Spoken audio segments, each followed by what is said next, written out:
یہ لکھا ہے کہ حضرت عمر فاروق رضی اللہ تعالیٰ عنہ کے دور میں بھی کس طرح کا واقعہ پیش آیا۔ ایک نوجوان تھا، حسین و جمیل تھا، اللہ نے حسن عطا کر رکھا تھا بڑا۔ اس نے جب بھی نماز پڑھنے کے لیے آنا نا تو راستے میں ایک عورت تھی، اس کی نظر پڑتی، اور یہ کہا گیا ہے کہ جو نظر ہے یہ شیطان کے تیروں میں سے ایک تیر ہے حضرت، اسی لیے تو حضرت جی نظریں جھکا کے چلنے کا حکم دیا گیا ہے، کیونکہ جو نظر ہے یہ شیطان کے تیروں میں سے ایک تیر ہے حضرت جی۔ پڑھ تو یہ ایک دفعہ جاتی ہے لیکن کتنی دنوں تک حضرت اس نظر کا جو اثر ہے وہ دل سے نہیں جاتا حضرت۔ اپنی نظریں بڑی سنبھالو حضرت، اپنی نظریں بڑی سنبھالو حضرت۔ اس کی تو نظریں پاک تھیں لیکن راستے میں ایک عورت تھی، اس کی پاک نہیں تھی۔ اس نے آتے جاتے اس کو دیکھنا، شیطان نے اپنا کام کرنا شروع کر دیا۔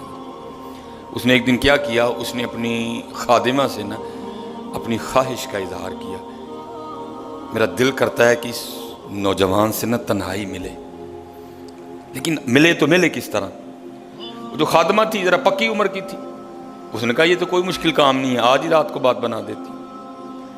وہ جب عشاء پڑھ کے وہ نوجوان مسجد سے نکلا نا، وہ خادمہ راستے میں کھڑی ہو گئی، اس کو روک لیا، اس کو 2-3 احادیث سنائیں، 2-3 آیات مبارکہ سنائیں کسی کے کام آنے کے حوالے سے۔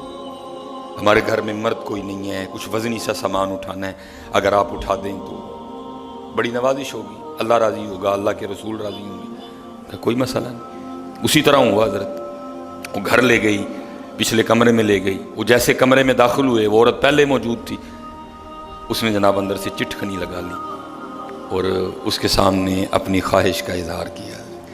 جیسے میں نے کہا نا بڑا مشکل موقع ہوتا ہے، لیکن وہ نوجوان ہماری طرح کا نوجوان نہیں تھا، وہ قرآن والا نوجوان تھا، اس کا تعلق قرآن سے مضبوط تھا۔ اس کو یہی آیت یاد آئی، وَلِمَنْ خَافَ مَقَامَ رَبِّهِ جَنَّتَانِ، جو اپنے رب کے حضور کھڑا ہونے سے ڈر گیا، موقع بھی تھا، طاقت بھی تھی، عمر بھی تھی، خواہش بھی تھی، پھر بھی ڈر گیا، نہیں میرا اللہ دیکھ رہا ہے، میں کل اپنے اللہ کے حضور کون سا منہ لے کے جاؤں گا، کس طرح اللہ اور اللہ کے رسول کی بارگاہ میں کل جاؤں گا، سارا کچھ کر سکتا تھا، کوئی تیسرا نہیں تھا، لیکن کیا نہیں، میرا اللہ دیکھ رہا ہے۔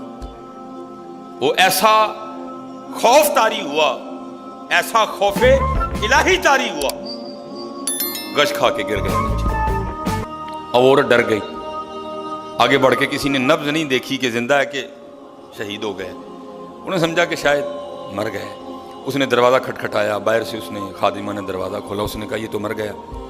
اس نے کہا یہ بھی کوئی مشکل بات نہیں، بھائی نام تو اس پہ لگے گا نا جس کے گھر سے لاش برآمد ہوگی، تم ٹانگیں پکڑو میں ہاتھ پکڑتی ہوں۔ انہوں نے تھوڑا سا محنت مشقت کر کے نا اٹھا کے جو باہر کوڑا پھینکنے کی جگہ تھی نا، اس نوجوان کو پھینک دیا۔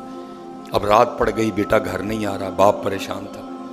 جب کافی وقت گزرا نا تو والد صاحب بیٹے کی تلاش میں نکلے، تو راستے میں کیا دیکھتے ہیں کہ وہ جو کوڑا کرکٹ پھینکنے کی جگہ ہے وہاں بیٹا پڑا ہوا ہے۔ بیٹے کو اٹھایا، گھر لے آئے، منہ پہ پانی کے چھینٹے مارے، بیٹے کو ہوش آئی۔ باپ نے پوچھا پتر کیا ہوا؟ وہ بیٹے نے پھر سنانا شروع کیا۔ جب پھر وہاں پہنچا نا تو اس عورت نے مجھے دعوت زنا دی، تو پہلے تو خوف الہی کی وجہ سے بے ہوش ہوا تھا، اس بار اتنا خوف الہی نے غلبہ کیا کہ واقعی روح پرواز کر گئی ہے۔ والد نے راتوں رات جنازہ کروا دیا۔ صبح والد صاحب فجر کی نماز کی جماعت میں شریک نہیں ہو سکے۔ جب نماز سے فارغ ہوئے نا تو امیر المومنین حضرت سیدنا عمر بن خطاب رضی اللہ تعالیٰ نے پوچھا بھائی وہ آج ہمارا فلاں مقتدی کیوں نہیں آیا؟ لوگوں نے ساری بات سنائی، حضرت جوان بیٹا تھا، انتقال کر گیا، رات ہی کو جنازہ ہو گیا، شاید اس وجہ سے حضرت نہیں جماعت میں تشریف لا سکے۔ آپ نے فرمایا چلو اپنے بھائی کے غم میں شریک ہوتے ہیں۔ حضرت سیدنا عمر فاروق رضی اللہ تعالیٰ عنہ آئے، باتیں ہوتی رہیں، آپ نے بیٹے کے انتقال کی وجہ پوچھی، بیٹے نے ساری بات سنائی۔ آپ نے فرمایا اچھا تیرے بیٹے کا انتقال خوف الہی کی وجہ سے ہوا ہے؟ تو اللہ تو فرماتے ہیں وَلِمَنْ خَافَ مَقَامَ رَبِّهِ جَنَّتَانِ، اور جو ہمارے رب حضور کھڑا ہونے سے ڈر گیا اس کے لیے 2 جنتیں ہیں، تو چل پھر مجھے ذرا اپنے بیٹے کی قبر پہ لے کے چل۔ ہائے لکھا ہے حضرت عمر فاروق اب اس کے بیٹے کی قبر پہ تشریف لے، اس کی قبر پہ کھڑے ہو کے اس نوجوان کو باہر سے مخاطب کر کے فرماتے ہیں، اللہ فرماتے ہیں وَلِمَنْ خَافَ مَقَامَ رَبِّهِ جَنَّتَانِ، اور جو اپنے رب کے حضور کھڑا ہونے سے ڈر گیا اس کے لیے 2 جنتیں ہیں۔ اے نوجوان اب آگے تو بتا اللہ نے تجھے 2 جنتیں دیں کہ نہیں دیں؟ تو لکھا ہے قبر سے جواب آتا ہے امیر المومنین رب سچا، رب کا رسول سچا، رب کا قرآن سچا، میں جیسے ہی قبر میں آیا ہوں اللہ نے مجھے 2 جنتیں عطا کر دی ہیں۔ بچو اس سے بچو حضرت، اس دور کا سب سے بڑا فتنہ حضرت، اس سے بچو اور خود نہیں بچا جاتا حضرت، اپنے اللہ کے حضور بار بار گڑ گڑاؤ یا اللہ سانو بچا لے۔ اور پھنسایا حضرت ہمیں انہوں نے اس طرح ہے، ہمارے معاشرے کو انہوں نے اس طرح کا بنا دیا ہے کہ یہاں زنا بالکل بری چیز نہیں سمجھی جا رہی، لوگ فخر سے بتاتے ہیں، اور یہ قرب قیامت کی نشانی ہے، لوگ گناہ کر کے فخریہ بتایا کریں گے۔ آج کا نوجوان فخریہ بتاتا ہے، جی میری اتنی گرل فرینڈز ہیں، آج کا نوجوان فخر سے بتاتا ہے، یہ قرب قیامت ہے، یہ نشانی ہے قیامت کی۔ لوگ گناہ کر کے ڈریں گے نہیں بلکہ فخریہ بتایا کریں گے، ہاں جی میں یہ گناہ کر رہا ہوں اور اتنی جگہ کر رہا ہوں میں یہ گناہ، لیکن کیا ہوگا، نیکی مشکل ہو جائے گی۔ آج حضرت جی آپ دوسرا نکاح کر لیں، اللہ سنت ہے، قرآن میں اللہ خود کہہ رہے ہیں فَإِن تَابَ لَكُم مِّنَ النِّسَاءِ مَثْنَىٰ وَثُلَاثَ وَرُبَاعَ، پہلے کی تو اللہ نے بات ہی نہیں کی، بات ہی دوسرے سے شروع ہو رہی، مِّنَ النِّسَاءِ مَثْنَىٰ وَثُلَاثَ وَرُبَاعَ، پہلے کی بات ہی نہیں ہوئی، بات ہی دوسرے سے شروع ہو رہی ہے۔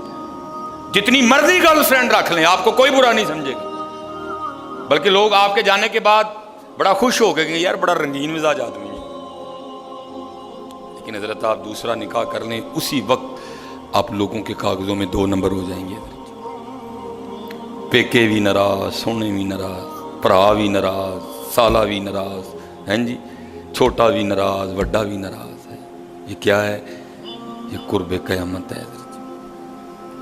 گناہ اچھا ہو گیا، گناہ آسان ہو گیا، نیکی بری سمجھی جانے لگی، نیکی مشکل ہو گئی حضرت، اس لیے بچو حضرت۔ اس کا طریقہ جو ہمیں ہمارے بڑوں نے بتایا ہے یہی ہے حضرت جی، روز سرگی اٹھو تے اللہ دے حضور رو، یا اللہ جے دن چڑھے آئے تے تیرے فضل نہ چڑھے آئے، جے چاڑے تے پھر ساڑی حفاظت بھی فرمائی ہے، سانو بچا بھی لیں گے، ساڑی حفاظت بھی فرمائی۔ یہ تو حضرت جی دنیا تو 4 دن کی ہے، جا رہی ہے، کالے وال مسافر ہوئے چٹیاں ڈیرے لائے، کالے وال مسافر ہوئے چٹیاں ڈیرے لائے، ویکھ محمد بخشا موت سے نہیں آئے۔ اور حضرت جی اللہ سب کو اپنی حفاظت میں رکھے۔ اگر کوئی اس گناہ میں پھنسا ہوا ہے، اگر کوئی اس گناہ میں پھنسا ہوا ہے تو میں کہوں گا کہ توبہ کر لیں سارے حضرت، کیونکہ حضرت یہ وہ گناہ ہیں کر تو ہم رہے ہیں لیکن اس کی سزا ہماری نسلوں کو بھگتنی پڑنی ہے، کیونکہ امام شافعی رحمۃ اللہ تعالی علیہ فرماتے ہیں زنا وہ قرض ہے جو لے تو رہا ہے لیکن چکائے گی تیری اولاد ہے۔